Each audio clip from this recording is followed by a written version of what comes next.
کیا یہ بچپن سے نہیں سن رہے کہ سود کا کام کرنے والا ایسا جو اللہ سے جنگ کرتا ہے؟ مگر آج لالچ، اچھا لوگوں کو الگ الگ اسٹائل سے، یہ جو سودی ادارے ہیں، سودی جو کارپوریٹس ہیں یا جو بھی ادارے ہیں، وہ اٹریکٹ کیسے کرتے ہیں؟ پریشانی کس بات کی؟ گھر بنانا ہے، ہم آپ کو قرضہ دیں گے، موٹر سائیکل چاہیے، ہم آپ کو قرضہ دیں گے، اچھا گاڑی چاہیے، ہم آپ کو قرضہ، بچے کی شادی کیوں گھبرا رہے ہو، ہم آپ کو قرضہ دیں گے تو پھر سود بھی تو لے رہے ہیں۔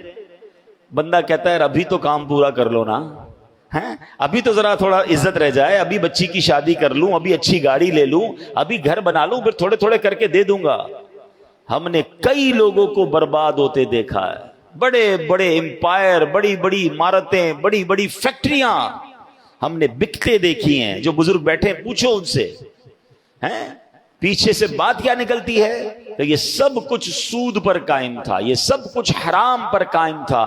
ارے جب رب نے قرآن میں واضح اعلان کر دیا کہ اللہ سے جنگ ہے، تو مجھے بتاؤ نا، کوئی اللہ سے جنگ کر کے جیتے گا؟ بربادی ہونا ہے، تھوڑے عرصے عیش کر لے گا، پھر مار پڑنی ہے اسے۔ اور جتنے عرصے عیش بھی کیا تو وہ حرام پر کیا نا۔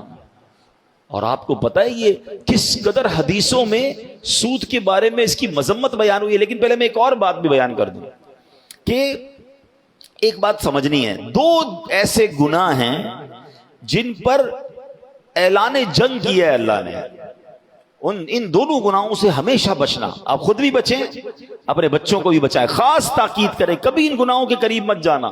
باقی گناہ بھی یقیناً گناہ ہے، اللہ کی ناراضگی ہے، مگر دو ایسے گناہ ہیں جس پہ رب نے ڈائریکٹلی فرما دیا کہ یہ اللہ سے جنگ ہے، اس سے تو قریب بھی نہیں جانا ہے ورنہ مارے جائیں گے۔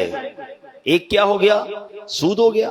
دوسرا سنیں، حدیث پاک میں ہے، بخاری شریف کی حدیث ہے، حضرت ابو ہریرہ رضی اللہ تعالیٰ عنہ اس حدیث کے راوی ہیں کہ تاجدار رسالت صلی اللہ تعالیٰ علیہ وسلم نے فرمایا، اللہ تعالیٰ ارشاد فرماتا ہے، جو میرے کسی ولی سے عداوت رکھے تو میں نے اس سے جنگ کا اعلان کر دیا۔ اللہ اکبر! کیا پتہ چلا؟ اللہ کے ولی سے دشمنی رکھنا، اللہ اس سے جنگ کا اعلان کرتا ہے، اور سود کا کام کرنے والے سے رب جنگ کا اعلان فرماتا ہے۔ اب یہ دو باتوں سے، اچھا سود سے بچنا تو واضح یوں ہے کہ اگر دل پکا ہے، ورنہ تو بندہ، اچھا آج کل کیا ہو گیا ہے کہ نئی پیکنگ میں شراب آ رہی ہے، مثال دے رہا ہوں، نئی پیکنگ میں سود آ رہا ہے، وہ کہتے نہیں جناب یہ سود نہیں ہے، یہ تو انٹرسٹ ہے، یہ تو پروفٹ ہے، یہ تو جناب آپ کو انسینٹیو دیا جا رہا ہے، یہ تو جناب آپ کا گفٹ ہے۔ علم تو ہے نہیں، ہمیں معلوم تو ہے نہیں۔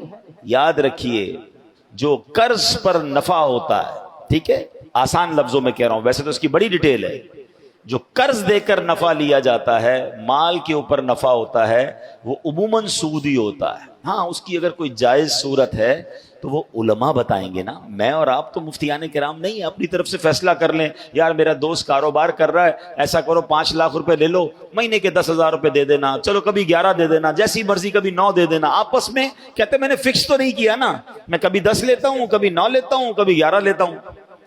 ارے پیارے بھائی، آپ نے نقصان کی تو جگہ ہی نہیں چھوڑی، آپ نے تو نفع ہی نفع رکھ لیا نا۔ تو اس کی ڈیٹیل ہے، یہ سود ہو جائے گا بعض صورتوں میں، اور آپ حرام کے مرتکب ہو جائیں گے۔